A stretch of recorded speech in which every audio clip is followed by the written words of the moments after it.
There we go. Welcome everyone to game number 1 in the series, Dogao versus Miguel, best of 5 decider set. Game number 1 is going to be in Bedouins. We have Hindustanis for Dogao, we have Cumans for Miguel.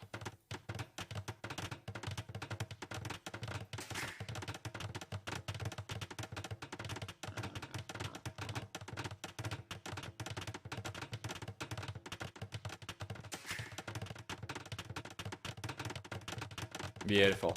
DC's coming up at about the same time for both these guys, right? It's a little bit faster for Miguel. Let's change this really quickly though, so that we have shorter name for Mr. Dogao. Big dog. There we are. Oh! Villager does not go down from the guy over there. But it was close. And I'm not really sure. Yeah, I was saying, I'm not really sure if you're actually allowed to take a villager down this early. And they are saying that in the chat as well. I don't know if you can, I think Miguel said.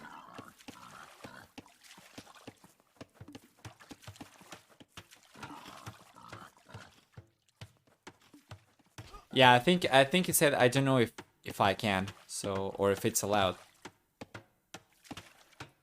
So the guy was going to survive over here, otherwise Miguel probably would have been able to get a he probably would have been able to get a kill over there, and the guy was saying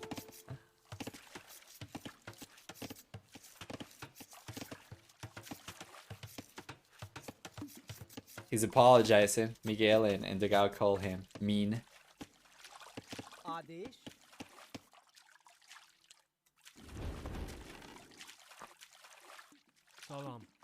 Actually, not really mean. He called him trash, and then Miguel apologized. I have asked this before, but I gotta ask again. Oh, you know, let me just update the stream title as well. I just realized right now that it's outdated.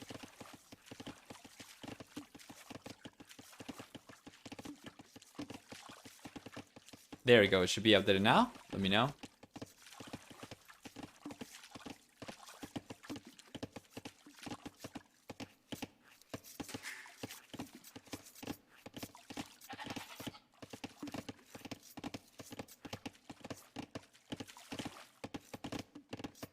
Just on the way for Miguel, significantly earlier compared to the Gao, and this is most likely not really surprising anyone. Humans will want to play towards the second TC in the village, so they will want to go up earlier.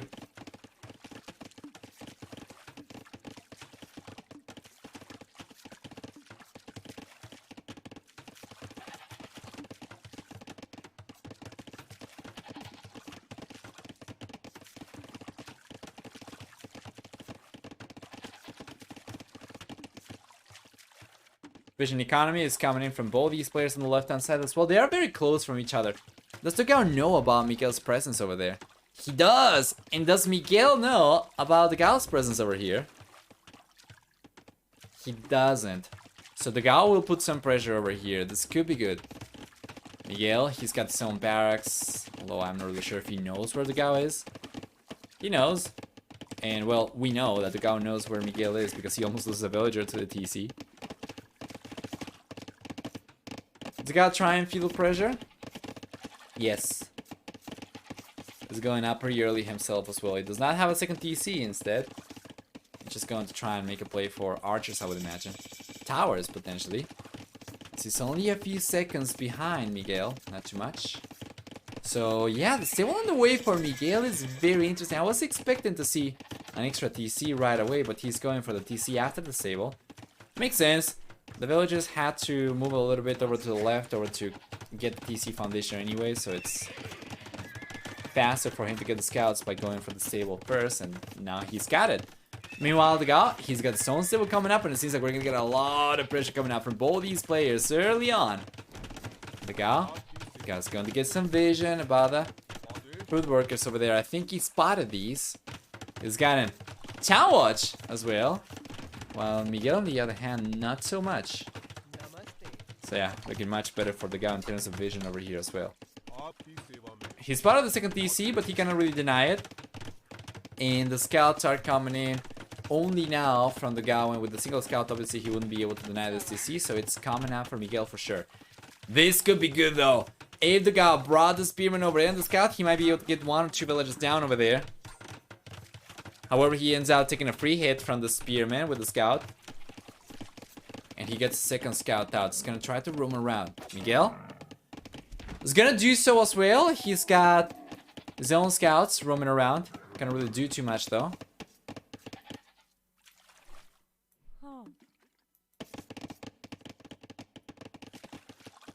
And the guy randomly taking a camel down over there. Probably just a misclick.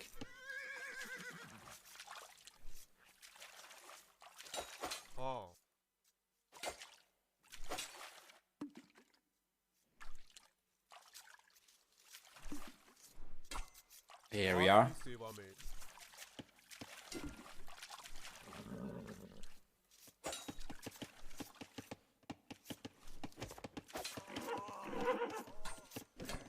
Beautiful.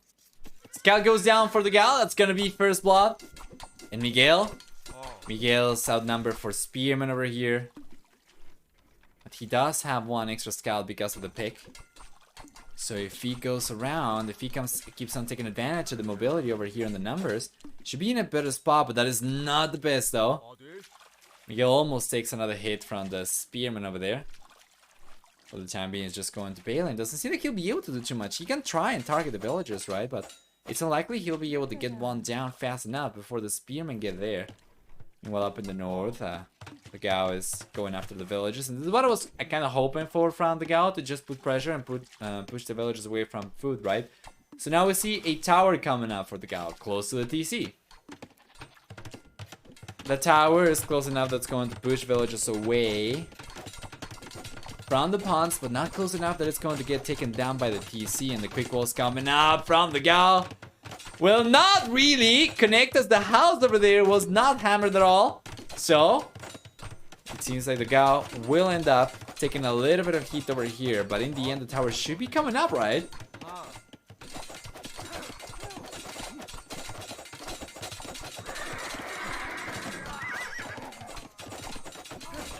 Here we go. The villager goes down from the dogao, and now that's going to be 1-to-1 EKV. The tower comes up. Miguel should be able to battle this one down with villagers himself in a moment as well. So it doesn't seem like the dogao can do too much damage over here anymore, and so far, so good. Even though the blue player has gotten a lot of less idle TC time compared to Miguel. Miguel is still getting a hidden work count because of the Kuman second TC.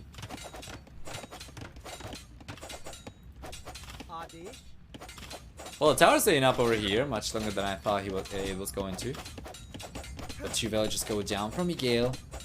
And this is the thing though, if Miguel is unable to get an economy lead with the second TC, it's just going to represent a huge investment that does not pay off in the end. While the dogao been doing a really good job putting pressure. By getting 4 villagers down, he kind of denies or offsets for the second TC and the extra villages Miguel's been going for.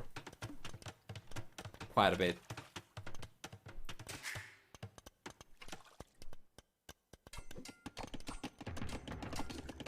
Namaste. आदेश मैं तैयार हूँ.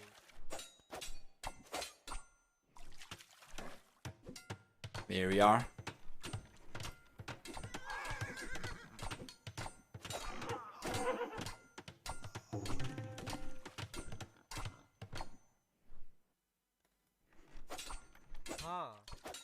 Game stabilizes. Miguel stays ahead in worker count by quite a bit. The guy doesn't seem like he's getting particularly close to going out to the castle age, and the longer the game goes in the field age, if Miguel is able to keep the second TC working, even after taking a lot of damage in his economy, he will still be ahead. He keeps on roaming around as well, so he might eventually end up finding a villager or 2. It's so hard to keep up with everything if you're playing. If you're casting, it's already difficult to keep up with everything, but if you're playing, there's so much to pay attention over here, so props to both these players in that regard. They're paying attention to the spearman fights. They're paying attention to the scouts, the chase over here, keeping the villagers safe at the same time, and Miguel specifically also keeping the second TC working while all of this is taking place at the same time as well. It's nothing short of remarkable, so well done to the red player. It seems like the guy's finally getting somewhat close to having enough resource to click out to the castle age, and Miguel, he's getting close himself too. He's missing a building, but he's going for a market right now, and you know what? With the market up, he should be able to balance his economy to go up right away. It would come at the cost of stone though, so I'm not really sure if he's going to do it. I think he's probably just going to try to preserve some of the stone, especially as he's making a transition to stone miners now. It seems to me like Miguel is probably gonna get the... is gonna think of going for a castle in the castle age, right? So he needs probably to transition a few extra villagers over to the stone.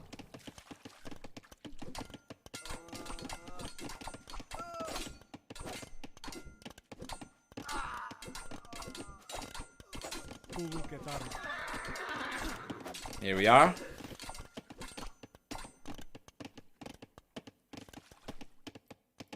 Beautiful.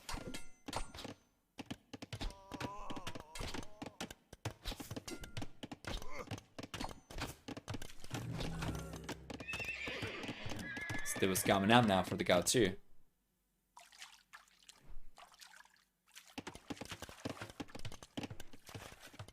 That's gonna be the second stable for him, Miguel. He's going for the second stable as well, so it seems like it's going to be pretty close in terms of military production for both these guys as well. And the Gao, while he did manage to click out to the castle age faster, it's only by a very small margin at this point. He's got only a 9-second lead to the castle age over Miguel, so at best he'll be able to just queue the unit faster, but he's unlikely to really get too much damage done over here because Miguel's defender's advantage will kind of offset for the discrepancy in uptime for both these guys.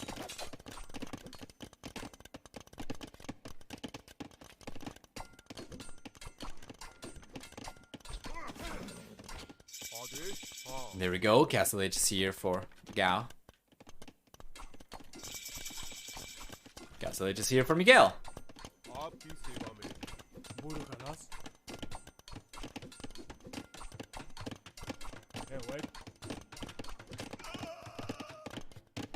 Here we are.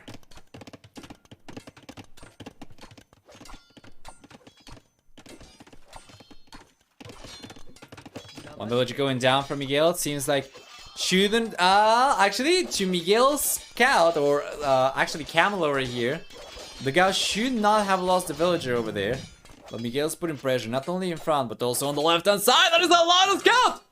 There's only one spearman over there, and that's a villager going down from the Gao. We'll see another villager going down, and now the spearman's getting targeted, so it goes down as well, and that's a lot of villager losses to Gao. It's going down to 31 workers, and Miguel is in a world of his own with a worker count that's over twice as high. The Gao calls a GG, and Miguel takes game number 1 to get the lead in the series. And I was expecting the Gao to do a little bit better over here against Miguel, but Miguel goes on to show his no player to take slightly over here. So let's go and take a look at the achievements before jumping into game number 2, which hopefully is not going to take too long to get going. A 5 to 4 KD ratio for Miguel shows a better position in terms of military for him, this one. While for economy, we see a stronger economy for Miguel as well, and I think we had 100% of the predictions going for the Gao, but then Miguel wins. So everybody loses. For society, there's a stronger worker max count over here for Miguel, and also a stronger current count for him, as Miguel lost 4 villagers over here, right? And the Gao ended up losing 9 villagers. In the end, Miguel's villager max count and current count was the same. So well done, wow. Yeah, Insan's camels did not save him for sure.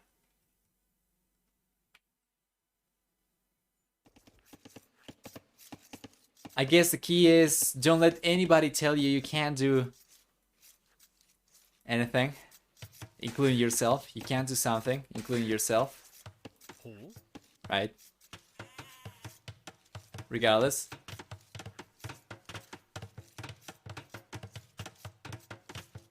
For game number 2 then, dogao. Yes, he's on the left hand side. He's playing Dravidians. Miguel's playing Vikings. So Miguel's gonna get cheaper Navy units with 10, 15, and 20% cheaper Navy production in the Feudal Castle and Imperial Ages. Extra HP on infantry units, as well as wheelbarrow and handcut for free for the team bonus. They'll also have a discount on docks. Meanwhile, for the Gao, playing with Dravidians means he can garrison. What am I talking about? Sorry. For Dravidians, it means that he's going to get a discount on barracks upgrades, which I don't think is going to be too relevant over here, but they do get, in addition to that, 200 extra wood upon reaching a new age. Besides that, faster attacking elephant archer and skirmisher units are great for Dravidians, but I don't think it's going to be too relevant for this game specifically. This is, if I'm not mistaken, this is also a civilization that gets extra housing from the docks, right? Let me check. But I believe so. Yes, docks provide +5 population. Perfect.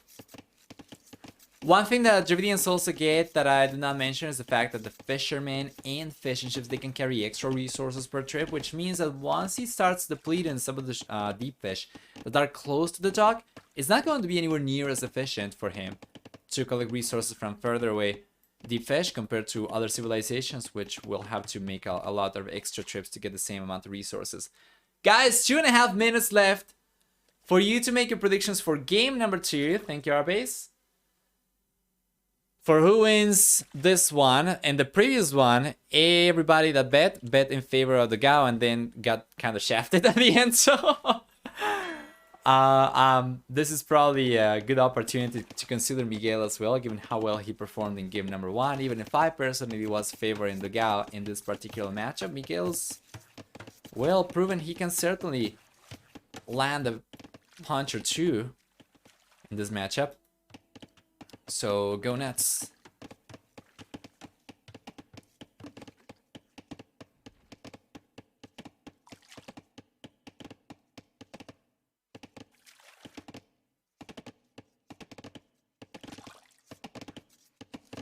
Nice, Arenshe. You go enjoy that.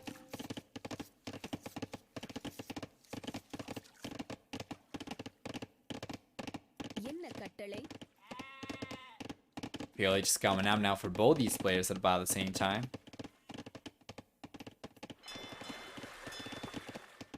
Easiest $100,000 I ever made. I bet on them. Now you're joking? I thought you were serious. Yeah, I'm not really sure. That seems like a lot of money. I'm going to believe you when you come over with a $1,000 donation. Actually, not even 1,000, just $100, so that we know that it's not the entirety of your earnings, right? Anyway, PLH is gonna be here for both players at about the same time. There's a very small lead for the Gao. Once again, it's just going to be a matter of seconds, so it doesn't really change too much. The players are very close to each other, by the way. This is probably some of the closest generation that you can get on migration. Otherwise, the players can also spawn in opposite corners, which requires them to go around the island much more so. And because Miguel's gone for the docks on the left-hand side, he's probably gonna choose to go around the left-hand side of the island anyway, so that he doesn't have to go around his own island, right? And he'll end up finding the Gao. While the Gao, on the other hand, he doesn't necessarily want to go over the right-hand side, although because he's producing galleys from both the docks that he's already gone for. On the right-hand side, he's probably going to end up going on the right-hand side as well, and I think both players are going to meet each other halfway.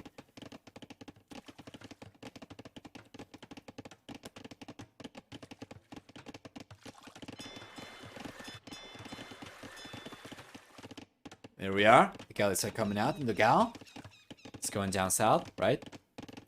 Yes. Miguel, on the other hand, he's going over the left-hand side. They're going to meet halfway. Do you have extra galleys, though, for Miguel?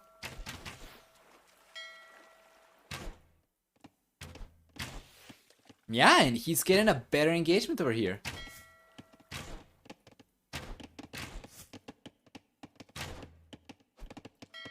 Beautiful. The galley goes down, and that's gonna be first blood. First wood? First blood. Favoring Miguel. He's gotta be careful though. He's stepping behind enemy lines here. Yeah, notice how the guy was gonna try. And he was trying to block the galleys over there. In the end, he was able to get only one. That's going to be 1-1 so far. HP pulls favoring Miguel because he's got one extra unit. Meanwhile, the Gao. He does have an extra galley over here that he's trying to repair as well. And he's got the 4th dog on the way. So it's going to be 4 dogs versus 3. No 4th dog coming up for Miguel whatsoever. Despite the fact that he gets cheaper Navy units, right? The Gao is going to be the one looking the strongest here. Hey Kyoto! Just joined to watch my first Warlords match. I think I haven't played Migration on DE in 1v1 yet. But in the past it used to have a lot fewer but bigger gold piles in the mainland. Does that usually lead to longer games? The bigger piles at the center? I don't actually remember what it used to be like before. Because usually I would have for my low elo tournaments Golden Island, what was the name of it? Gold Canyon, I think it was Golden Island? Golden Island, but anyway. Does that usually lead to longer games? Having fewer longer tiles of gold? Or having the golds like this? Having fewer longer, or actually bigger tiles of gold, sorry. That should lead to longer games if you have them closer to the center. In the past, I think there were 3 to 4 piles of gold and 2 stones only. Yeah, there's a lot more over here for sure. But it could potentially lead to longer games. I guess it depends, right?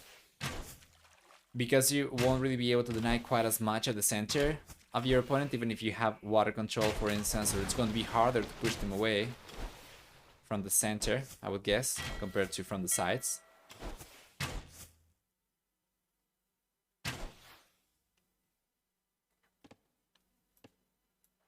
But yeah, I wouldn't really have a good answer for you there. It's just my... I agree with Baido, it's just what it feels like to me. I wouldn't really know. So far it's very even. Oh my lord. So far it's very even, sorry. My Argentinian just coming through there. And Miguel, he is able to keep up with military production over here, despite the fact that the guy's got one extra dog, so... It doesn't seem like the bull player was able to maximize his production potential before going for the 4th dog, so he's not really getting ahead anymore at all. He's going to try to balance his economy. Notice how he disengages, and Miguel immediately goes and utilizes the market as well, so both these guys will go up to the castle age at about the same time with only a small lead for the Gao at this point of only about 11 seconds. So neck and neck. The extra units over here for the Gao. 2 extra units for the Gao. Finally adds a 4 dog himself, and I think the blue player instead, he's going to remain on 4 dogs. So Miguel is on 4, the Gao is on 4. Both players are going out to the castle. We have the same worker count, the same military count for both these guys. And yes, sir. This is not good for the Gao though. He's very, very much outnumbered here. So Miguel wants to take the engagement. He wants to go to it. He was trying to repair all the weak galleys, but this results in an awful turn. Why would he go with the remaining units forward when he had so many galleys being repaired back home? It's a question for the Gao for sure, but Miguel, well, Miguel takes advantage of it. Now he's going to bring his own extra galleys forward, so it's going to be 14 versus 10, I think. And the Gao, well, the Gao does not have enough units coming out fast enough anyway to keep up with Miguel, and because Miguel's been paying less resources for these guys, it's been great for him. Once the Gao gets to the castle age, of course, he's going to get 200 additional wood.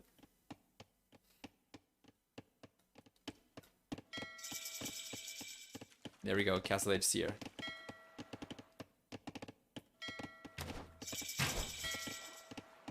And castle age is here for Miguel as well.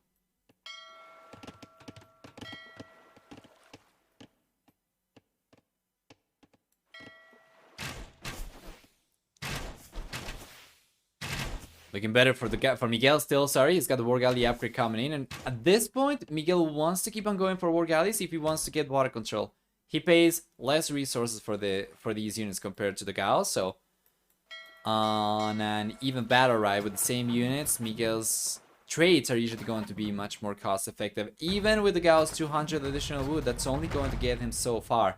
And Miguel's going to keep on saving resources well over 200 wood by getting the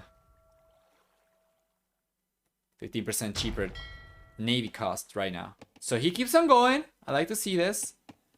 So far, nobody's tried to make a play for the center, although Miguel's the first player to go for a transport ship. He's got a scout over there. No villagers, though. That is interesting for sure. And just full fight over the water over here from both these guys. In every other migration map that we have seen, or every other migration game that we have seen up until this point, we saw somebody at this stage already try to contest the center. So this is going to be the exception to the rule. Miguel will get some good scouting done over here, but without villagers over, he cannot really go for much of anything, right? Because military count's starting to dwindle a little bit and the guy's starting to pull ahead. So despite the savings for Miguel, he's struggling over here. Just now got him ballistics. The guy already had ballistics. Good unit control. Good unit control for both these guys with the runners in front.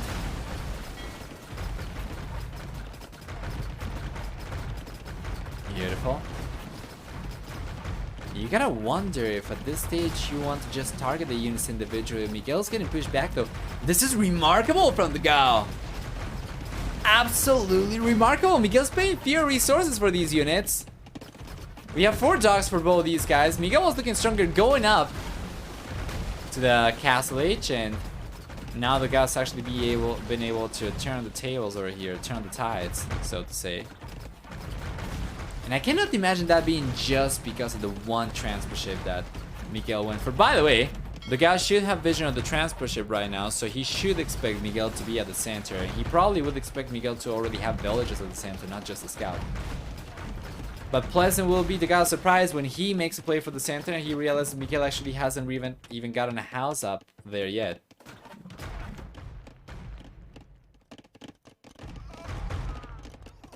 The mainland is overall bigger, yes.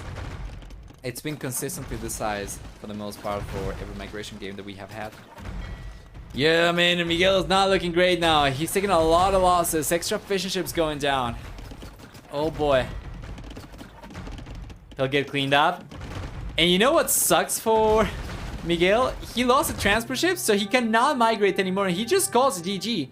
Losing water control before you make a play for the center basically ends the game over here, because the Gao will take the docks down eventually. He'll prevent Miguel from going for any transport ships from getting to the center at all. And this is the first migration game where we see players completely ignoring the center, or for the most part ignoring it. You know, except for the one scout from Miguel, and that's about it. So guys, game number 3 is going to begin very soon. Let's go through the achievements. And the guys have not really been taking too long to get the next game going. So what do we get? 32 KD ratio for the Gao, a little bit higher than that actually. A stronger economy for the Gao, stronger society stat as well. Good stuff from the blue Brazilian player. Higher APM compared to Miguel as well. So let's go back.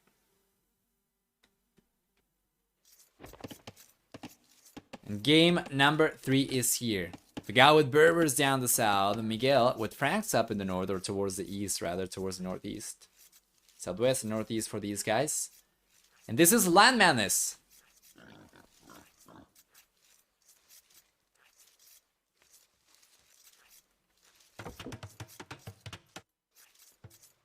Typical doubt, starting too late for me to watch. I know, right?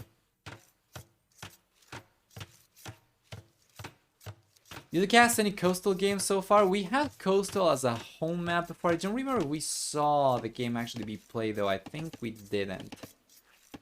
But it was drafted. Did we see Coastal actually? Now I'm curious. Do you have Baltic? On Double Cup, I think I remember seeing Baltic, but I don't remember if it was for this map pool or for Double Cup. But Coastal, I remember seeing it drafted. I don't remember seeing it played necessarily. Anyway. For these civilizations, the guy's going to have a fantastic discount on stable units in the Castle and Imperial Ages of 15 and 20%, so that's going to represent a nice power spike for him, but up until that point, there is nothing too remarkable from Berbers. They do have, in addition to that, 10% faster moving villagers and ships, so the faster moving villagers could come in handy in a different kind of scenario. Over here, it doesn't seem like he's sending villagers forward, for instance, to wall any resources or anything, so it doesn't seem like it's going to come to play at all. Meanwhile, on the right hand side, Miguel playing with Franks gets the faster working foragers, which on Land Madness could be strong, although to be fair, we do not have anywhere near as many berries here as we used to have in the past versions of this map. Besides that, for Franks, we also get cheaper castles. Extra HP on cavalry units starting in the Feudal Age, and free farm upgrades, right? Well, for the team bonus, they get extra line of sight to knights. We don't have Baltic, but a map that is similar, but it was not played yet. So I think I might have seen Baltic then. I think we saw Baltic be played. Is it available for... Let me check. For this tournament, because certainly rings a bell. Yes, Baltic's available as a water map. Yes, we saw Baltic. We saw Baltic 100%. Coastal, I don't think we saw yet.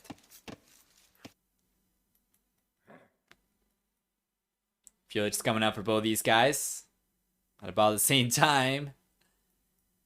And of course, it's going to be scout production from both these players, as you would expect to see, which means we should get the barracks on the way very soon from Miguel.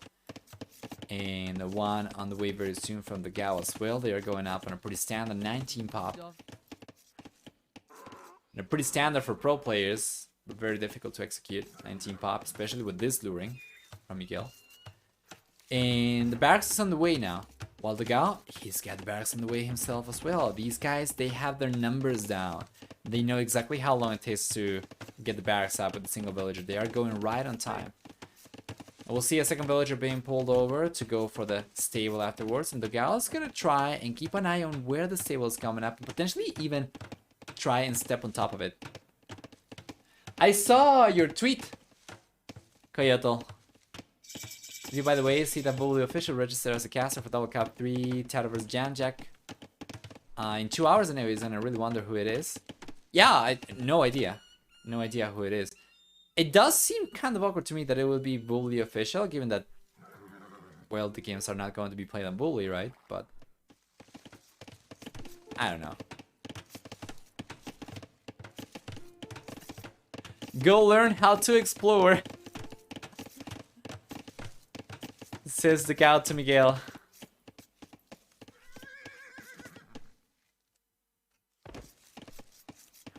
He sees the stable now. We take a look at Miguel's point of view, and Miguel knows where the dogao is.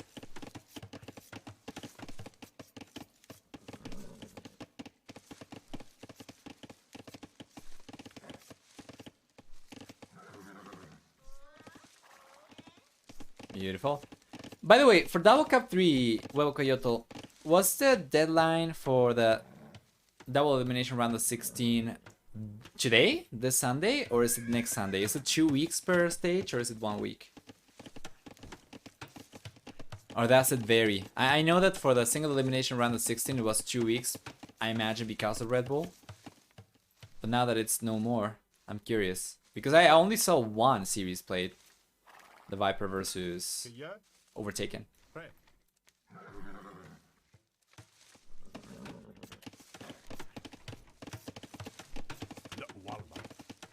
Originally it was today, but a lot of players had problems with scheduling. So did you move it 1 week? I imagine it wouldn't be too much of an issue. There's only one S-tier tournament taking place, and it shouldn't be too difficult to schedule around Warlords if you have to extend the deadlines. Or at the very least for the round of 16, because then of course you're going to have fewer players involved in both these tournaments. Regardless though, Miguel's got a bunch of scouts coming over. He gets a nice spearman pick over there, and he's outnumbering dogao as of this point. Might be able to get a village down over there. He's gotta be careful though. Spearmen are still a big threat to the scouts, so he's going after the spearmen. He's getting the spearmen both. Loses one scout over there, but he gets all the spearmen down, and he's gonna be the only player left with spears. So now he's gonna feel confident enough to go and target the villager. That's gonna be a one villager going down for dogao, the first blood. There you go. Who is it decides on the tier of the tournament on Wikipedia? I do not know who it is that decides the tiers, but I know the current criteria. I would imagine that's probably something that they have to agree on, but the current criteria is $10,000 prize pool, which of course means that team games and 1v1 games would be S tier at $10,000, if I am not mistaken. So take this with a grain of salt. This is the way that I understand it. Even if the individual prize money is going to be significantly lower for team games, right? But yeah, I'm not really sure. I would imagine they probably just draw a line somewhere, and it's fairly arbitrary. And obviously, it's not going to be an indicator of quality, just of a tournament appeal, usually, for the players because of the larger prize pool. Anyway.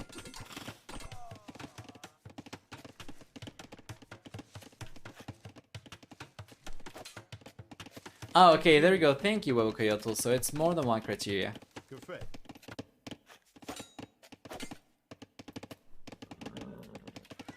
Counter push from the Gauss, not really working out too well. Miguel already took the time to wall his lumberjack, so it's gonna be completely fine here on the right hand side. It's gonna be completely fine. And the Gauss, the only player still with some exposed economy on the wood line. And then the gold over here. This could be good. We might see a village go down. There we go. Miguel's going after her. Good unit control. And the quick walls just in time from the gal. Save the villager's life.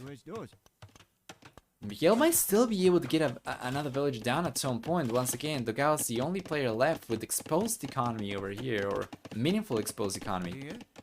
No weak villages over here though, means that it'll be suicidal for him to try and target the wood line given the amount of villagers available to the dogao. So he's going back to the gold and just to make sure that the villager is not being released from her little cage. And we'll see another village go down. Nice pick. Wait, did the spearman not connect the hit? Okay, there we go. Now the scout goes down.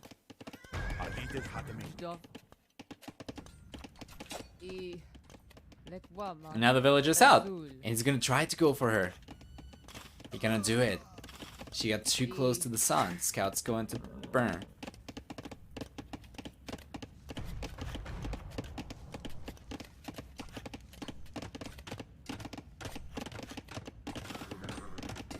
So it's just money? What's the amount for S tier?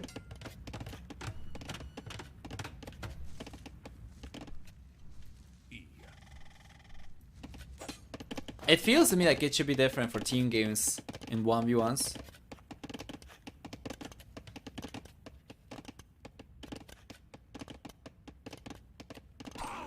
There we go. 10,000 for AOE2, 20,000 for AOE4. Alright. Thank you. So we were correct for AOE2 at the very least. But yeah, that's the main one, right? Okay, so if it has a lot of money but no qualifier or no notable players, still won't be S tier, right? Alright.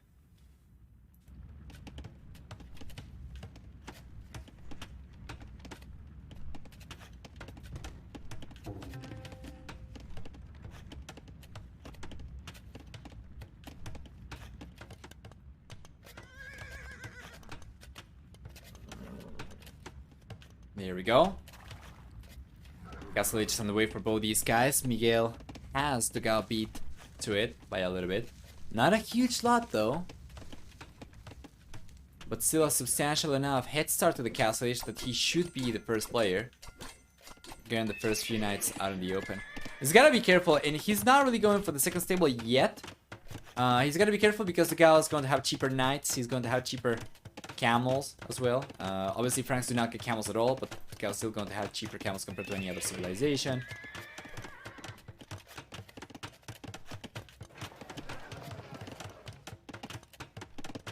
By default, that is.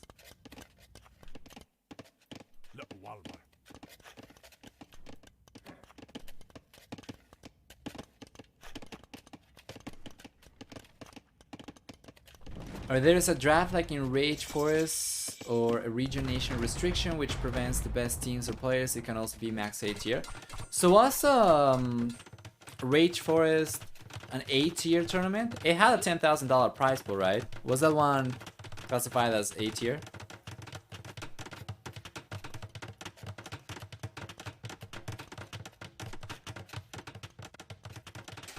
Anyway, second TC, third TC, and the fourth TC on the way for Miguel and dogao.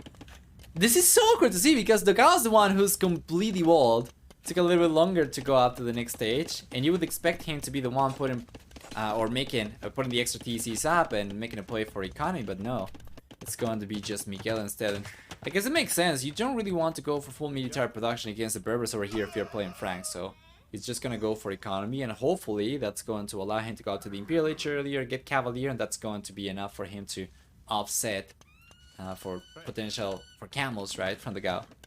So I guess we'll see. Chain Bar and Armor just finished researching, and the Gao, interestingly enough, not the one to go for camels, will go for full night production. He actually even added 2 additional stables, so he's got triple stable night production right now.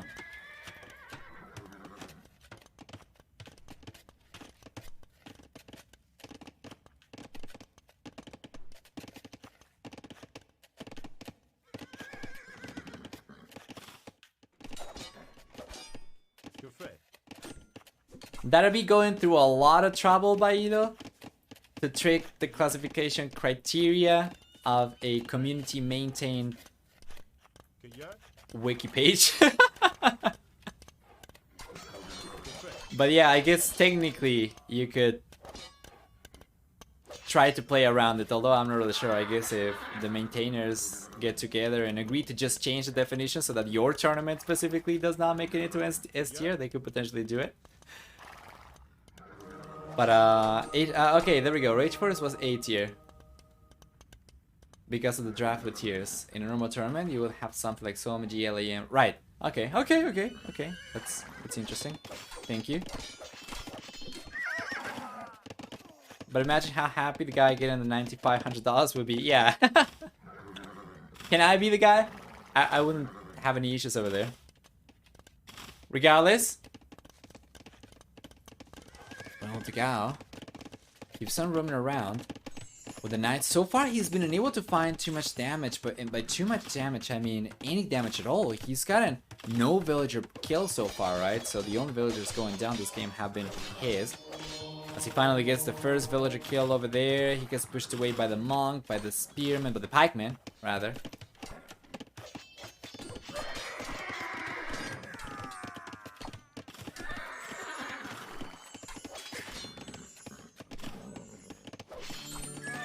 Here we are.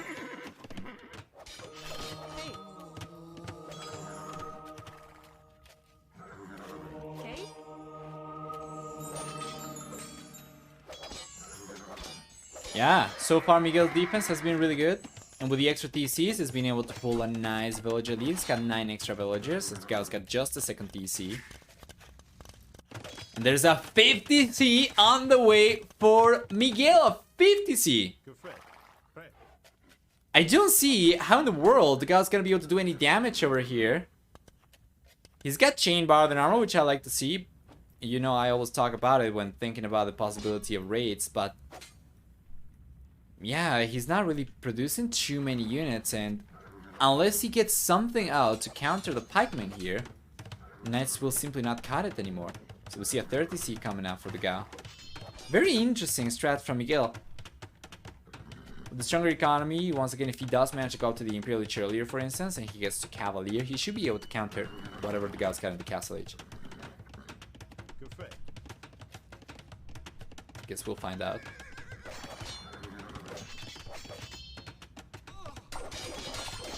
We got a lottery ticket going for Euro jackpot, something like 120 million or something as the main prize. Nice. If I get that, we can negotiate the tournament. Sounds good. I'm going to remember that. Nice villager pick. 2 additional villagers going down from the Gal.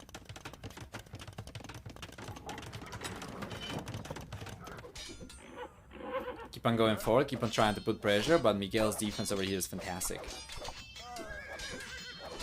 And he's taking the knights down cost effectively.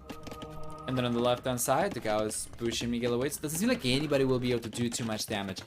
Miguel is the first player to get enough resources to go for a castle, and the Gao, he's not really being collected stone whatsoever. As a matter of fact, the 200 stone he began with, he utilized to go for the 2 extra TCs. So Miguel is in a much better position right now. Once again, much higher worker count, 19 extra workers. Much higher military count, and even though the military value of Gao's army is significantly higher, Miguel still has enough to defend himself.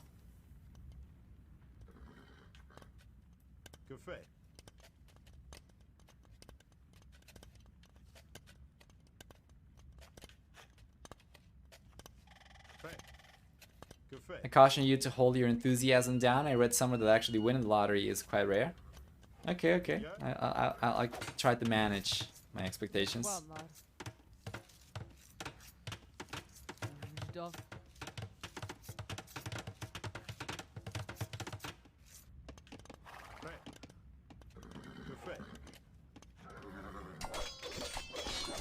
Nice push. The Gao's got a lot of extra military over here though. And with chain bar and armor, he can already keep on raiding around the TCs without worrying too much about the TC fire. So he's going around, prompting a little bit of idle villager time for Miguel, who's got the garrison over here. And that is not a good trade though. He does not want to face the pikemen, so he goes up in the north. But doesn't seem like he'll be able to get too much damage over here though. At all. Oh ho ho! Notice! Miguel actually tried to body block in the gap over here to prevent the knights from going in, but from going through, but he couldn't really do it. That would have been a sick trap though if he, well, if the stone terrain wasn't there.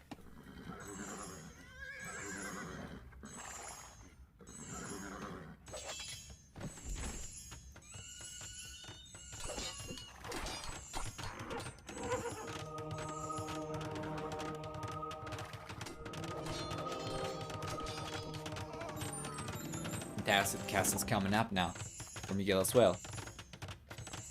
The second castle's coming up for him on the left hand side. So he's already protected the right hand side. He's protecting the left hand side. His economy is still significantly stronger with 20 extra workers compared to the Gao. And very soon he's gonna get to enough villagers that he won't be prompted to keep on going for more villas anymore. That'll allow him to save enough resources to click up to the Imperial Age. Potentially start massing some knights to go for the Cavalier upgrade. Once he gets there, of course. And on the left, the Gao's going for the first castle. He's been collecting stone quite heavily himself as of the last couple minutes. So 3 DCs, 1 castle versus 5 DCs and 3 castles. Miguel's going for the third one. Plus, the replay will be on his way to the Imperial Age. And I was expecting the Gao to do much better over here. I was expecting him to not really struggle too much, but Miguel's showing incredible shape over here. It's gonna be getting to the Imperial Age so much earlier compared to the Gao. Probably up to a full minute as the Gao gets the castle up and he's got the buildings to click up to the Imperial Age. He only needs to maybe sell some of the stone, maybe sell some of the wood over there, try to use the market to balance his economy, and he should be on his way up as well. So what is the thing over here? Once Miguel gets to the Imperial Age, he'll get access to Halberdier, of course, to upgrade his pikemen. He'll get access to Cavalier, which will be stronger than any cavalry that the Gao can go for in the Castle Age. But that will only be good for him, or better than what the Gao's got available, as long as Miguel is the one with the tech advantage. Now that the Gao is clicking up to the Imperial Age, there will only be 1 minute and 6 seconds of a head start for Miguel, which means that it's a very narrow time window for him to do any damage. And because he's not really been going for any knights and he's got just pikemen for the most part, it doesn't seem like he'll be able to take advantage of the Imperial Age too much. So there we go. Now he's going for the stables. He's going heavily as well. But dogao, he's gonna be in the Imperial Age soon himself as well. He's gonna have 20% cheaper stable production. So it might not be too difficult for dogao to defend against whatever Miguel is planning to go for in the Imperial Age. And interestingly enough, Miguel's going for chain bar than armor, and despite the fact that he's gone for a heavy amount of stables on the left hand side, he's not really queued any units up, right? Just a pikeman over here. No knights. No light cavalry. No nothing. dogao finds the exposed village on the right hand side, gets a bunch of picks over here. This will only facilitate dogao catching up in worker count to Miguel, as he's still behind by about 23 here. But if he can keep on getting more and more exposed villagers, he should be able to reduce that to probably a 10 villager lead at most for Miguel. Imperial Age is here for the red player.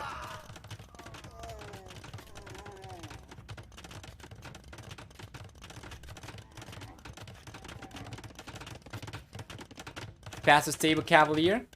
There we go. Miguel's gas chivalry coming up right now. So production is going to be pretty insane for him, yes. But he will have to pay for every unit he goes for. He's gonna just queue too much, right? Like, he's going to have the faster working stables, 40% because of chivalry, but he has to pay for everything. dogao gets a 20% discount on stable units, so he can go for the camels for cheaper. He just needs to keep production up, so he needs to go for extra stables, hopefully. If he wants to defend over here, anyway. And Miguel's got Cavalier about to finish researching. He's got Plate Bar than Armor. Right now, 15 Cavalier, 17 Cavalier. Kind of out of the blue compared to almost no military when he was only going up to the Imperial Age. So dogao is getting pushed back. The play for Camel Archers is not the one that I'm the fondest of, to be fair. And I think camels should be enough for him. He's going for heavy camels. But what is the production like for dogao? He's not queuing anything. He's got just the one camel queued up, and he's got 5 stables. Compared to how many do we have for Miguel? Miguel's got 9 stables. If Miguel can sort his economy out and keep all stables producing, then yeah, sure, dogao's going to get destroyed. But right now, Miguel's struggling to keep production going. He was saving for the Paladin upgrade, which he's just queued up. So Paladin is coming in for Miguel. dogao has got Heavy Camel Rider about to finish research in 20 seconds. And then he'll need to actually start getting the units out. Otherwise, Miguel will completely overwhelm dogao's defenses. Even the trebuchet is coming out from Miguel now. Put pressure down south.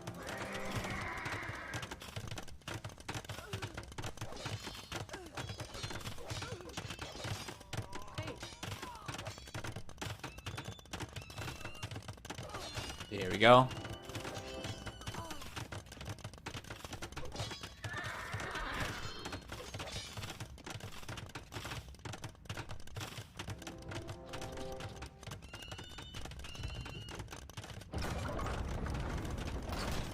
Beautiful.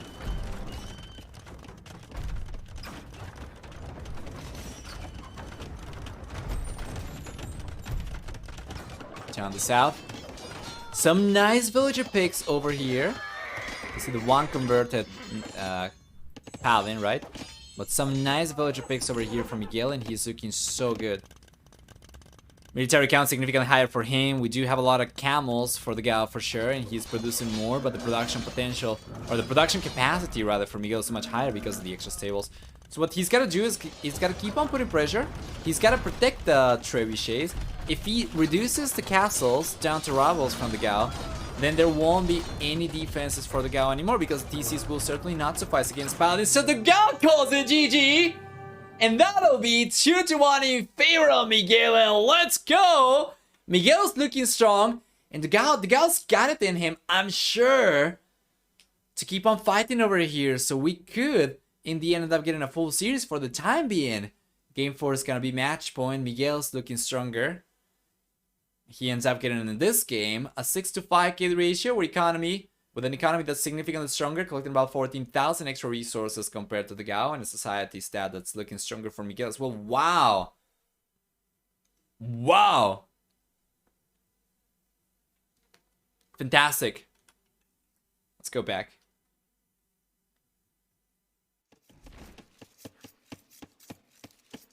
There we are, you guys. Game number 4 is here. Welcome. Miguel, we'll be playing with Byzantines. We have Coastal.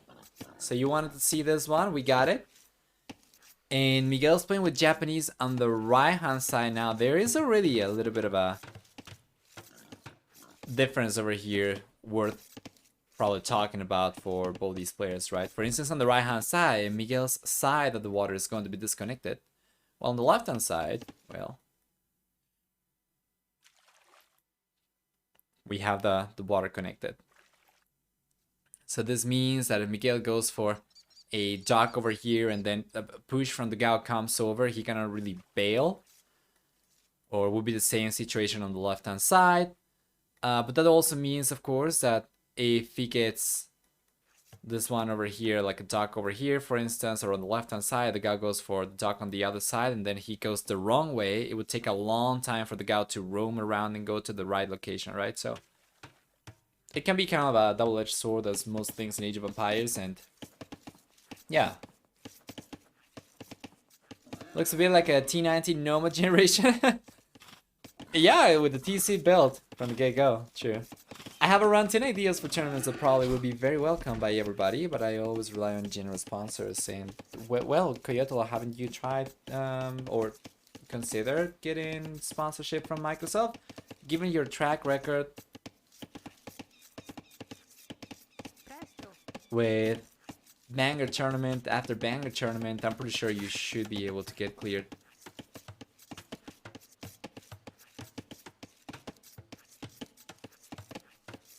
Although it's always nice to always have tournaments also privately sponsored as opposed to just relying on Microsoft alone, right? But if there is the possibility for it, I don't know, feels like you could take advantage of it. I've already applied several times. Okay. Interesting. Alright. We can probably talk about that privately afterwards. Don't know how much of what we could discuss in public, but anyway. The guy's getting the second board. Miguel so far is... yeah, he's gotten the second board as well. The game's going smooth without a hitch, and that's just what you expect at the very beginning over here. The players beginning with extra villages already. It's going to accelerate the early stages of the game a little bit.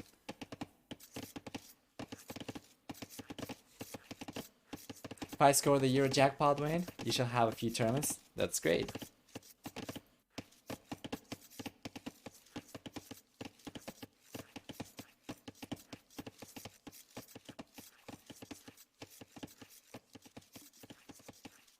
Village is on the way for Miguel.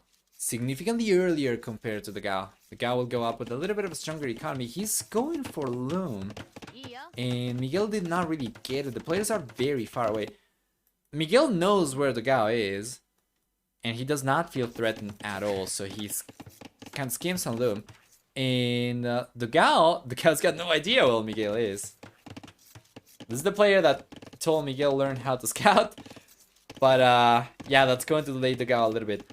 Who is the first player to start going for Navy? That should be Miguel, but he will also be the first player to go for land aggression. He's got militias coming out.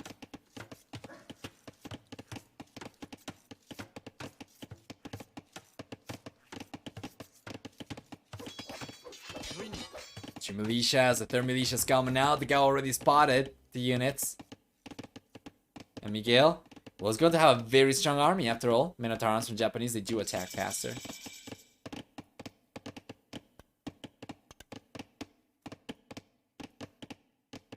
By the way, hadn't the birch trees gotten fixed before? Hold on. Holy crap, they were even larger before. Damn it. Okay. They still seem quite large in contrast with some of the other tree species.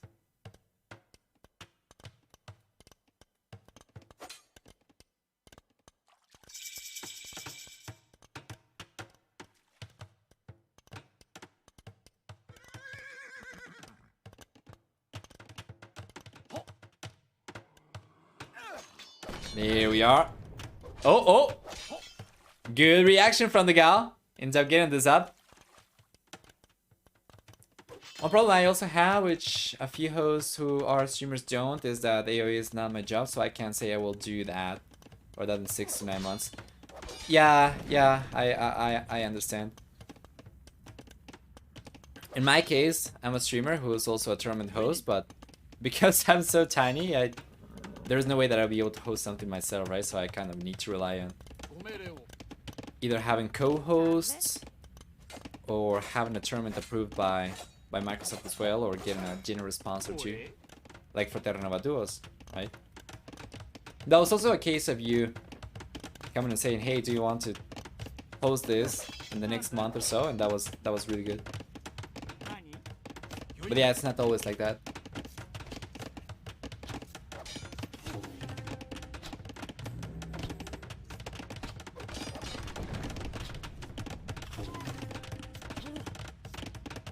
Beautiful. Nice pressure coming in from Miguel. He's got the villagers over here in addition to the Minotaurs and archers. So these are 33% faster attacking Minotaurs for Japanese.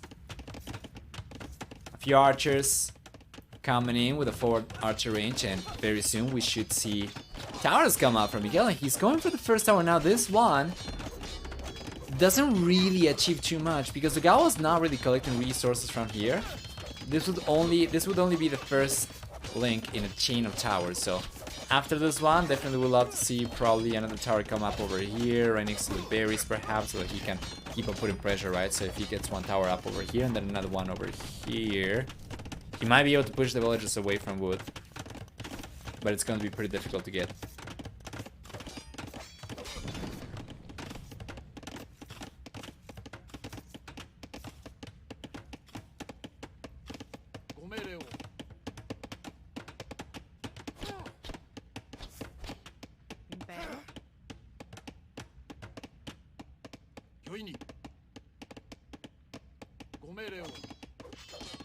There we go.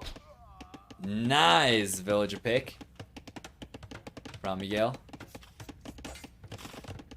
The first villager kill. Oh, but Miguel ends up losing a villager over here on the right hand side as well. 1-1. Overall 3-1 KD favoring the Gao.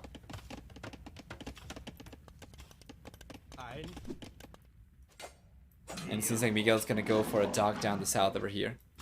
So far, we haven't really gotten too much in terms of navy.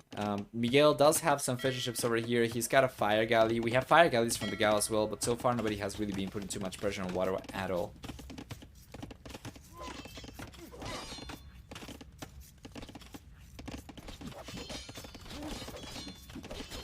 Yes! Hey, our base. Miguel's looking very strong. By the way, Jamjack asked me something about 4 quarters, the 4th DC start map today, so maybe he will pick that as a home map. Perhaps. Well, we probably wouldn't want to disclose that in public, I guess. The channel is small enough that this is probably just not going to reach his opponent, right, before the series actually gets played. Anyway.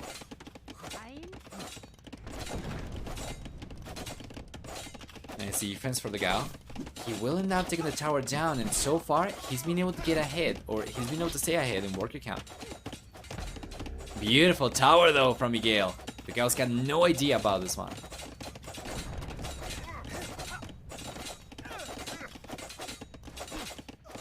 There we go.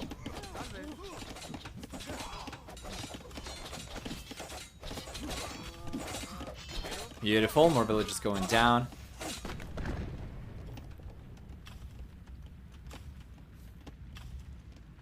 This one from the Gao, though, is going to be the second villager loss for him. Interestingly enough, Miguel ended up losing a villager more than how many the Gao took, so I'm not really sure what happened to them. Probably Gaia. Anyway, the tower from Miguel ends up pushing the Gao away from this wall line. He's moving over to the next wall line towards the south.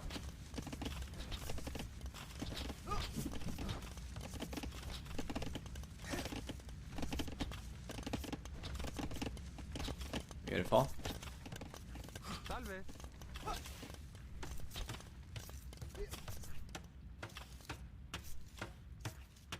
Oh, so they are playing in an hour. Yeah, it's okay.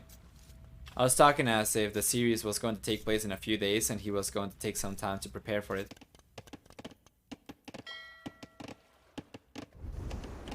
Of course, they'll know what the home map for the other player is when they are playing, but which map you're thinking of preparing, of course,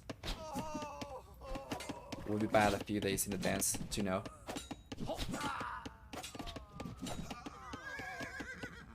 Nice defense for the Gao.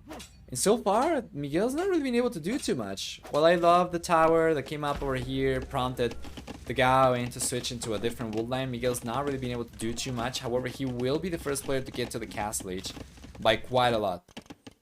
The Gao's Navy push will finally get some good damage though. On the right hand side, the fishing ships most likely should get destroyed by the Gao's fire galleys over here. However, Miguel will be in the castle age very soon. So he could go for war galley. He could go for fire ships.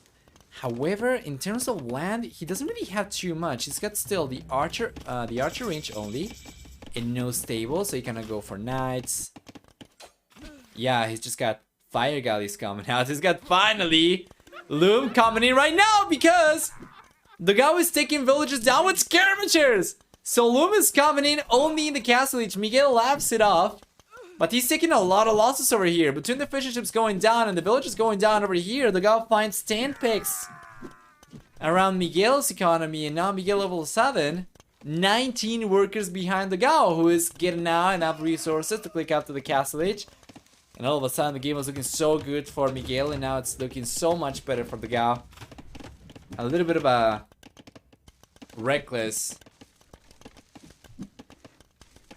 upgrade path for Miguel over here. It's a slow in the legends. Well, Miguel finds it funny at the very least. It must be Tuesday. So Tuesday is low in the legends and Friday is community games. Is that how it is? Here we go.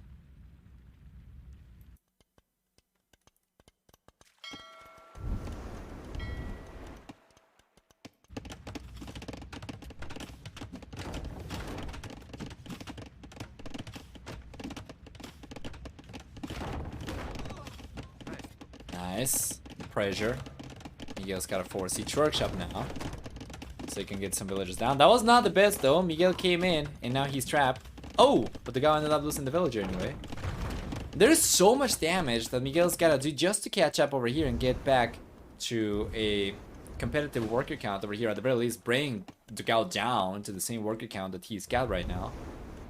That it feels fairly unrealistic. There's a second TC on the way, and if Miguel had gone for this as soon as he got to the castle age, then yeah, maybe he would be able to come back. But now, the Gao's looking so much better. If you take a look at gather economy time, there's a half an hour of extra gather economy time for the Gao that he's been able to get up until this point.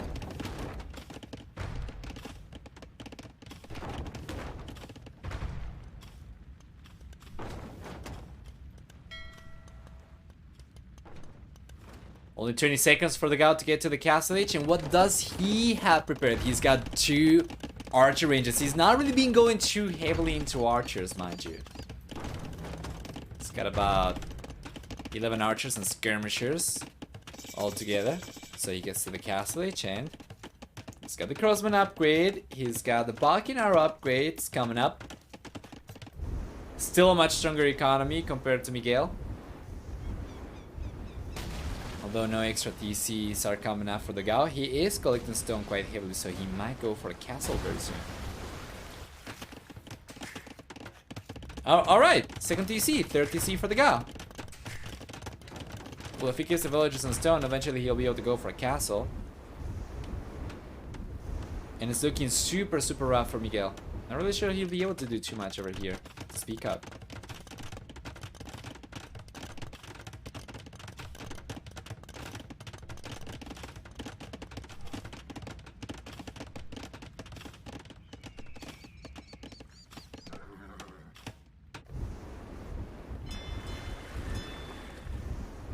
Nice, wheelbarrow is gonna be here for the Gao soon. And Miguel, he just calls the GG. On the right hand side, we have a little bit of a raid coming up, right? With crossbows. Yeah. He didn't really manage to get too many villagers down yet. He got 2 over here. And he was probably going to end up getting the lumberjack as well. Or the lumbergrill. Lumberjill? The lumberjill as well, but... yeah, Miguel, he's gotta know. If you take a look at the score, it's quite telling as well. Especially with all the villagers that Miguel lost when going up to the castle age. The fishing ships that he lost. He knows he's in a world of pain, so... Dogao gets game number 4. It's going to equalize the series 2-2, and we'll get a tiebreaker. Decider incoming, yes! Mr. T rarest. What do we get then? A 6-5 kill ratio for Dogao, which is great. Fairly uneventful end of the game, but still looking better for Dogao overall with a stronger economy. He was going to keep on increasing his his economy lead actually with the extra workers he had towards the end of the game from Miguel. Or against Miguel rather, so let's go back. And game number 5 is coming in just a moment. And game number 5 is here, the final one. Hideout. Khmer for Miguel. As expected.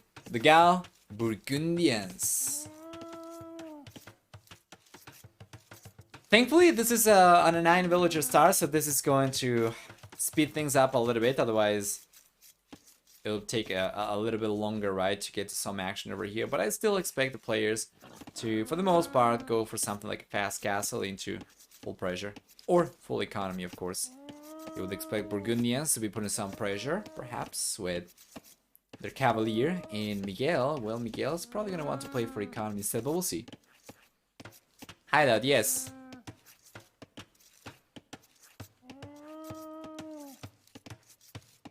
So we'll enable predictions for game number 5. Option 1 is going to be Dogao. Option 2 is going to be Miguel. You have 5 minutes to get your predictions going, guys.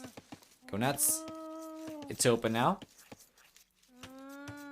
And let's talk about the civilizations while we wait for anything to happen, really.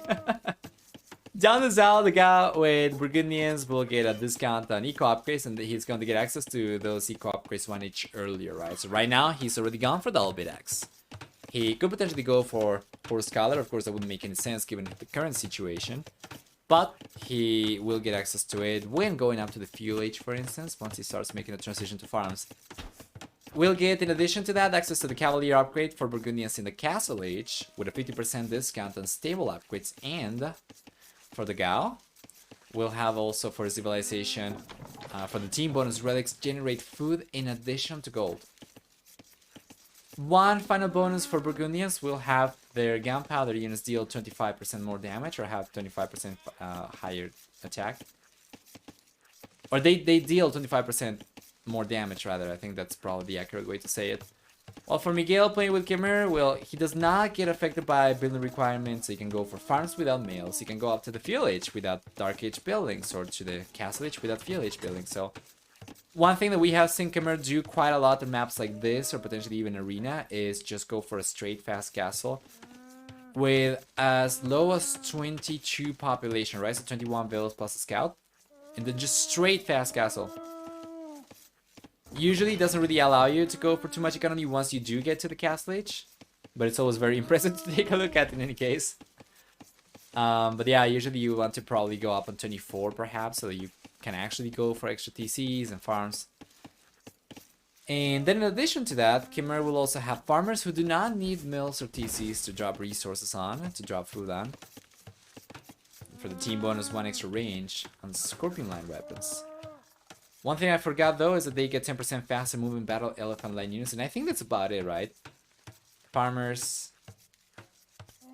building requirements, elephants, and oh yeah, the ability to garrison villages inside houses. Almost forget that one too.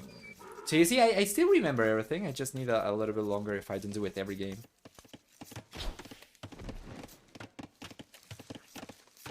If Miguel doesn't go ballista elephants, what's even the point? Yeah.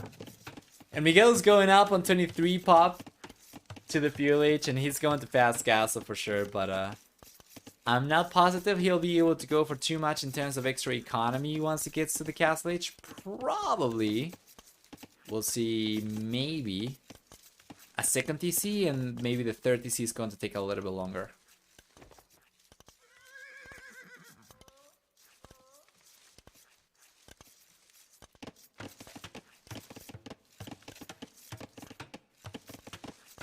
Let's see.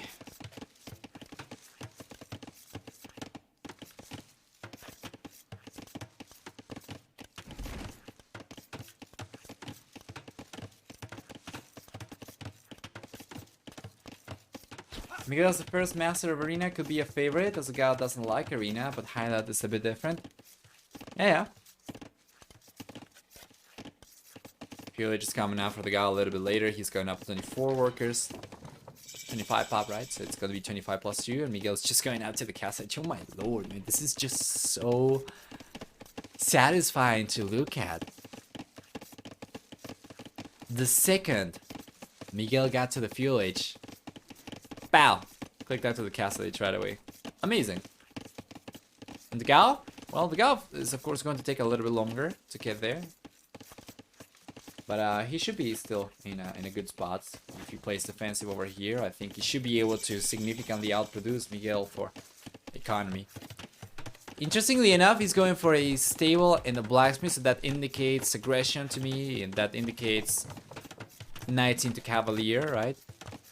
While Miguel, on the other hand, he's going to have enough resources to go for the second TC, yes. It seems to me like he's going to get just enough to go for the third TC, yes, but he won't have enough to go for extra farms. So he's going to have the extra TC sidle for a little bit until he gets enough to get the farms up. And I'm not really sure, actually. I think I'd probably prefer for him to click up on a few extra villages over here and get a stronger eco play in the castle age, because it's going to idle his extra TCs a little bit. Well, I don't know. 20 seconds for the castle age for Miguel, and where can we see the TCs? Well, it's got a few places. He can go for the TC right next to the wool line he's already collecting from over here, right? Can potentially go for the TC. Okay, so he's going for one over here, and then he's got the other one coming up over here as well. That's good. This one is going to protect the gold. This one is going to protect the wood. Yeah, quite the sieve. Quite the fast save, indeed. Miguel is also showing his awe. But he knows, He's been on the other side of the fence over here, for sure.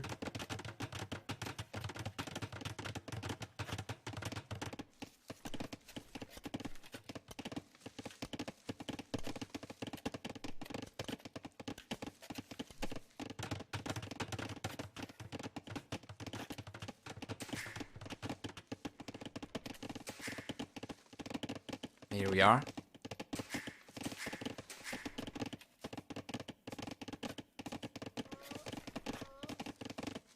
Wow, he's keeping the TCs working actually. Not really getting too much idle TC time. He needs to get the farms up though. Notice the amount of food he's got right now. Of course, will not allow him to keep on queuing villages indefinitely until he gets a few extra farms over here. Ideally, he wants to get at the very least 12, I would say. Okay. It's getting close. Wow, Miguel's doing a really good job. He's doing a really good job. I'll keep the TCs working. This is really well played from him. He's getting the extra farms that he needs as well, so he should be able to sustain villager production in the next 30 seconds or so. So he is getting a little bit of extra TC time over here, but this is not too bad. Especially as he's going up so much faster compared to the Dogao. He already managed to get a 6 worker lead, and by the time the Dogao gets the extra TCs up, Miguel's most likely going to end up with a 10 worker lead or so. Yeah, there we go. Now the economy for Miguel is strong enough that he's getting all 3 TCs queued up consistently. Should be able to. There we go. And the Dogao is just gonna have to play catch up over here, which, unless he has a 4 TC, it's not going to allow him to actually catch up, of course, because Miguel's got 3 TCs himself as well. The Dogao is collecting some stones, so he is thinking of going for a 4 TC at some point, but it seems like we are in for a long game, guys. It seems like we are in for for a boom fest. By the looks of it. What do you think?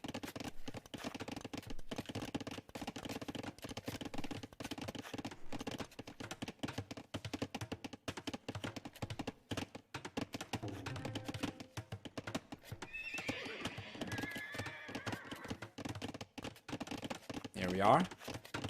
Just tables coming in. The guy was also a hidden monk roleplay. He does have the monastery, yes. And he's not collected a single relic yet. He is sending the monk over the right hand side to try and collect the furthest one. Or the farthest one. And then on the left hand side, it seems to me like he's probably going to try to go and collect this one. Or this one, right? So he's just going to try and go for the greedy ones first. And just completely ignoring these. So Miguel's still looking pretty strong, and he doesn't really have a monastery right now, but he does have scouts coming out of the stable, so he could try go out and punish the Gao before the Gao is able to get a single relic in. And finally, the 40C is on the way for the Gao. Love to see it.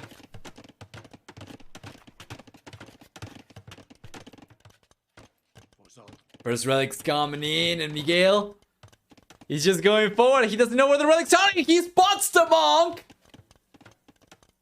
That was so close. The monk almost gets away with it, but that's one relic denied. All 5 relics still up for grabs. And dogao is actually going back. It's like, nope, nope, nope, nope, nope, nope, nope. He's noping out of here. He's gonna go and try to collect this one instead. But this is really good. Miguel should be able to find another monk over there. If he was paying attention to the right hand side, he would realize about the monk, but he didn't.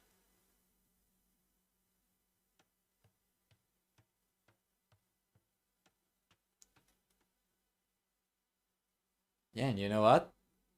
The Gao might not be able to do too much over here without going for his own unit. So he's got Spearman. 1 Spearman even, not even Spearman. 1 Spearman. Miguel? I will look... Yeah, there we go. I would love for him to add a monastery and finally start collecting the relics himself as well. Right? Miguel seems like he will end up collecting the closest relic to his base on the left-hand side. The one on the right-hand side will still be exposed.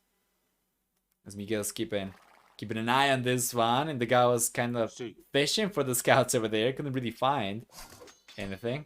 And now between Gaia and Miguel, the Gao Spearman is gone. 40C on the way for Miguel. Still manages to keep an 11 worker lead on the Gao, despite the fact that the blue player got the 40C earlier.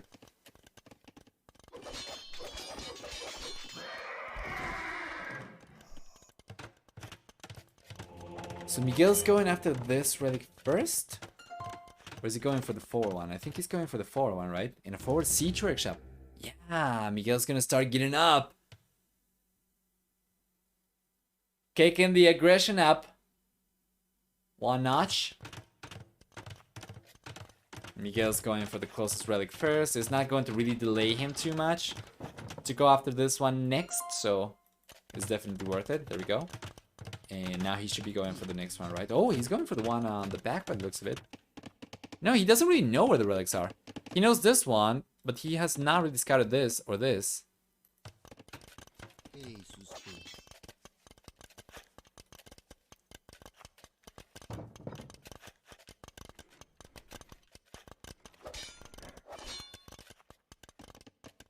Cavalier coming in. Yes, sir. He's just finished researching now, so he's got some Cavalier on the way. Meanwhile, Miguel is gonna choose to bail on the siege workshop. Yeah, and he's going for a few extra houses over here instead. Send the monk forward, so he's gonna try to collect this one. I think he might be able to do it. The Cavalier should be able to take care of the light cavalry, though. Yeah, so now Miguel is getting pushed away, which means this relic's probably not really available to him anymore. Not really possible for him to go and take this one. I mean, he could send the monk forward and try to get a conversion, right? Try to get the high HP Cavalier, but still, production is pretty strong for the Gao, so he brings extra units, and he will be the one to collect this relic in the end. If Miguel ends up getting away with this and this relic, he would still be ahead though by 3 to 2 relics. the time being. He's got a barracks coming out to try and get some extra, or some pikes out rather, the first few pikes out, and he's got almost enough resources to go up to the Imperial Age. Miguel is very close, but going to the Imperial Age under this kind of pressure incoming from the guy will be very risky, mind you. Does Miguel have a market? Because if he does, he can already click up, but he doesn't. Okay, so he's just waiting a little bit. He's just waiting a little bit. He's got plenty of surplus food, so he can go for extra light cavalry and keep on trying to defend. Conversion's coming up over here. Doesn't seem like it's going to connect. The villagers are going to have to get garrison inside the TC, and the cavalry cannot really do too much over here, as they still do not have chain bar and armor. And Miguel's got the resources, so he goes up to the Imperial Age. While dogao, not just yet, but he is getting close. So he's gonna be behind, yes, but probably just by about 30 seconds at most, because he noticed that Miguel was going out to the Imperial Age, and he's trying to utilize the market to balance his economy. It seems like it might be actually a little bit more than 30 seconds. Probably up to a minute of a head start to the Imperial Age from Miguel, but not much more than that. Left hand side. Beautiful denial. Wall denial. From dogao, and Miguel cannot get the walls up over here. Although it seems like finally Miguel will end up collecting the extra relics. That's going to be 2 relics for him right now, and he is going after the 3rd one. Dogao. Well, dogao didn't know where the 5th relic was, so he doesn't know that the monk is on its way. I think it's going to be just fortuitous that dogao realizes about this. If he does. It seems like he doesn't. Castle on the way for Miguel. dogao, man, taking so much longer to click out to the Imperialist than I thought he was going to. Not looking the best. Left hand side. Oh, it's open! The palisade is destroyed! Dogao's coming in. The village is going down already from Miguel, who's kind of slipping his score. He will end up getting some of the Cavalier over here once again without chain bar and armor. These Cavalier cannot really raid around the TCs for too long. But the guy was able to catch up in worker count though. However, let's take a look at gather economy time, because so far Miguel has had the worker lead for quite a lot, right? So he does still have about 35 minutes or so of extra gather economy time compared to the dogao. That's what allows him to go for the castle. That's what allows him to go up to the Imperial Age earlier. Plus the fact that the dogao spent so many resources trying to go for the Cavalier. Yeah.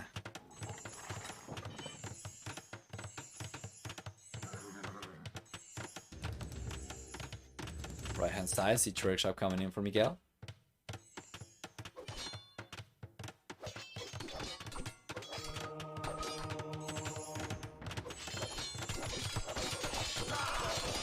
And a lot of pikemen over here from Miguel as well. Getting completely wiped out.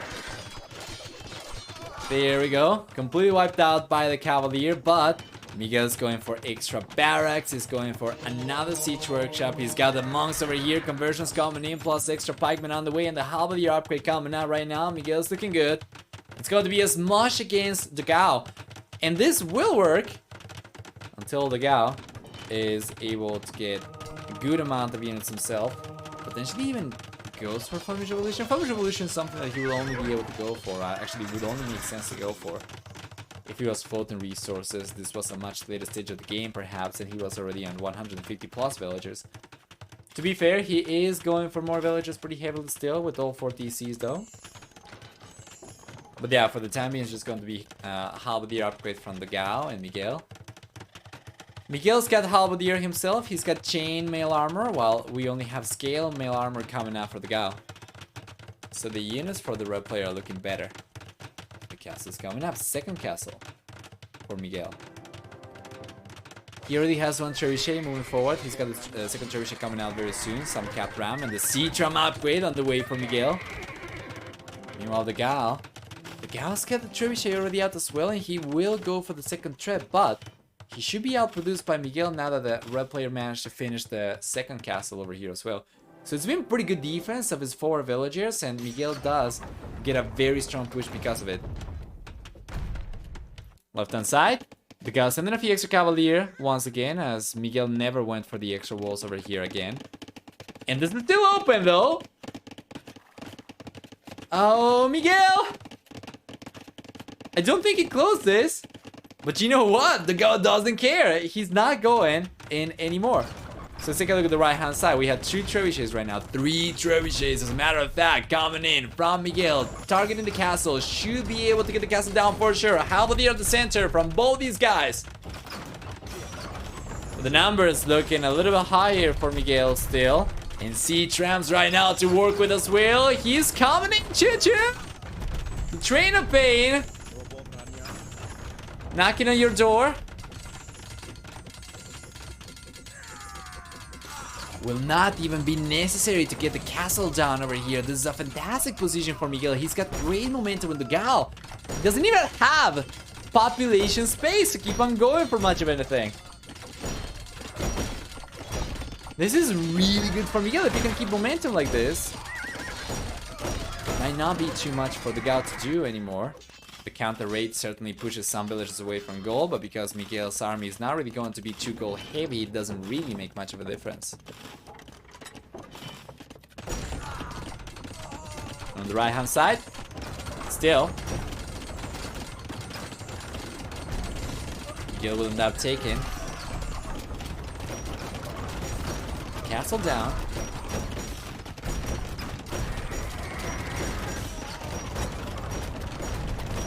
There we go.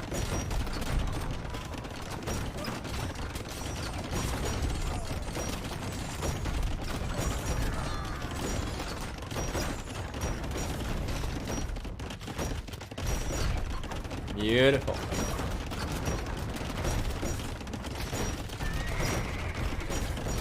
Yeah, this castle's going down. There are not enough villagers for the Gao, so no more fortifications left for the bull player. The Halberdier are starting to leak in. And Miguel's momentum is incredible. The Gao has been able to keep his population pretty stable for the most part, and actually is getting close to 200 population himself as well. But it's going to be very hard for him to stop this, especially he's got hand cannoneer right now. Will be good against the... Oh, nice bombard cannon snipe over here. Yeah, sure, the hand cannoneer will be good against Halberdier, right? But won't do squat against Rams.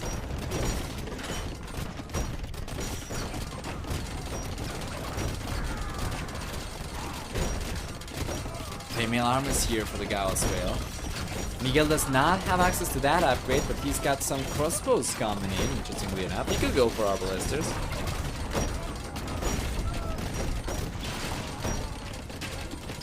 Siege workshops. And Miguel keeps on piling on his momentum so far.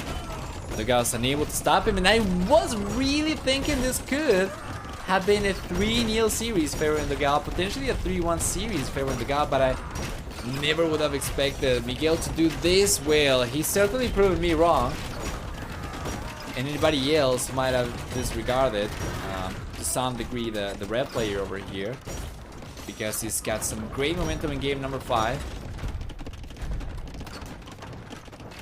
It could very well end up being the one moving on to Warlords, while the Gao could get knocked out over here. Very real possibility. Nice bombard cannon shot though. Nice attack round. Still not enough. The Ram's still coming in. The Trish is still moving in. Halberdier and crossbow still moving in. And the Arbalester upgrade just finished researching. Bloodlines on the way, and Miguel will start thinking of going for Hussar as well. So he's got everything. Halberdier, Arbalesters. Should be able to take care of hand cannoneer just fine. Enemy Halberdier as well, and then with the Hussar, well, Hussar will also take on the hand cannoneer over here and will be a fantastic raiding unit. The thing is, he doesn't really need to go for Hussar right now. With all the rounds that he's got, the Halberdier and the Arbalesters, he should be able to protect the siege, namely the trebuchets. And if he's able to take on the defenses from the Gao, then he'll be able to just freely raid. As we don't have any castles anymore, the Gao's just banking on TCs, which are not anywhere near as strong. And once the TCs go down, we see 2 kind of simul TCs over there going down from the Gao. Miguel will only have 3 extra TCs to clear out before the Gao is completely open to the raids. And we see Chain Bard and Armor coming out for Miguel, so he will make the transition. He's got right now the Hussar upgrade already, so he's coming in and the raids will be extremely strong. There isn't really too much for the Gao to keep on going for over here. He's trying to expand his economy towards the back, but he's got 1 goal left over here. The rest of the gold that the guy is collecting from on the right hand side, he's gonna get pushed away from very soon. So if he's forced into collecting gold from just the one gold mine over here with only 2 gold left, 200 gold left, of course that's not going to suffice for much of anything. Meanwhile, Miguel's got plenty of extra gold up in the north, towards the northwest, towards right next to his TCs, right? So the guy is not even on enough resources to keep on holding over here. And guys, Miguel, 200 population, the gal 166. It seems to me, and I think it's probably the consensus over here, that Miguel is looking like he's going to end up taking game number 5 and moving on to the main event, while the gal will get knocked out. Against my prediction, and against the odds, Miguel is showing an incredible performance for this qualifier, and if he can play the same way in the main event, I would expect him to do pretty well as well. So Dogao, down to 155 population, will keep on trying, as this is the last chance he's got. This is his tournament lifeline. So if life on the line rather, right? So the TC is going down over here. The guy's under ever increasing pressure, and Miguel's got some incredible momentum still. Gotta make sure not to take too awful trades over here, and honestly anything that isn't just straight throwing the Hazard into the halberdier should be pretty good for Miguel to secure this one. And he's going to the back, and that might be the killing blow. We have 3 groups of Hazard moving into the wool line. And while the guy was able to secure some of the villagers over here, the rest will still be completely exposed. As we see an additional wool line towards the south over here. Absorb on a lot of the damage over here. And result in a lot of losses. And even the quick walls up in the north go down. As Miguel's got the Hazard over here, will take down the rest of the villages, and the Gao on 100 population does not stand a chance and calls the GG. Miguel, with a final score of 3-2, moves on to Warlords main event, knocking down Dogao with an incredible performance. What a great series over here. What great series we are watching right now. Amazing stuff. Very nice KD for Miguel on the end. It's not going to be a massive lead over the guy with just a little bit higher than 21 to 20 KD ratio, but economy was much stronger for him with 5,000 extra resources collected. Positionally speaking, he was in a much better spot, right? Strategically on the map, as they would say. Let's see who gets that. And then for society, we see a stronger stat over here for the guy in terms of max villager count, but it did not make too much of a difference, because in the end he ended up taking the most villager losses. He ended up losing 109 villagers, while Miguel ended up losing barely 27 villagers throughout the game. So well done